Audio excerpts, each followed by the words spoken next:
এই শশবঙ্কু, এই মা, তোদের বাড়িতে অনেক দূর ঝামেলা চলছে, চারোদিকে ফাড়াই ঘিরে দিছে। আয়, এই গণকের সঙ্গে অল্প দেখা কর, তাদের মঙ্গল হবে। হ্যালো, গণকের বাস্তাই কত বছর পরে গণক আইছিল। আহন আহন আহন বাবা আহন। তাই নিতাই মা, তোদের তো বাড়ির অনেক দূর ঝামেলা। একটা মধুবল্লার চাক ছিল, তারা সেটাকে নির্যাতন করে তাড়িয়ে দিছিস।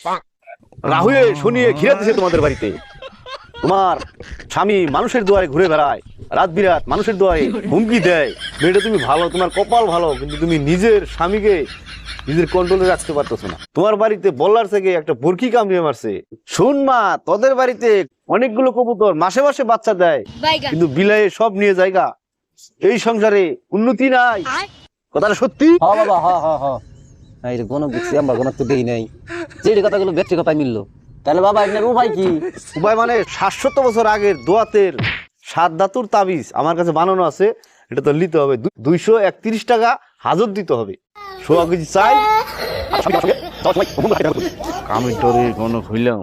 এই যে ধরুন বাবা, তোকে বললাম 231 টাকা হাজত দিতে হবে, তুই চাউল দিয়ে বিদায় করবি আমাকে? এই দেন, আপনি কেমন গণক করেছেন? কেমন গণক করেছেন? বন্ড গণক করেছেন? এই সালের তলে যে পয়সা আছে আপনি এটা সোজা করবেন না? আপনি বাড়ির সব খবর তো করেন, এই সালের তলে পয়সা আছে এটা খবর করেন না? গণক কইছে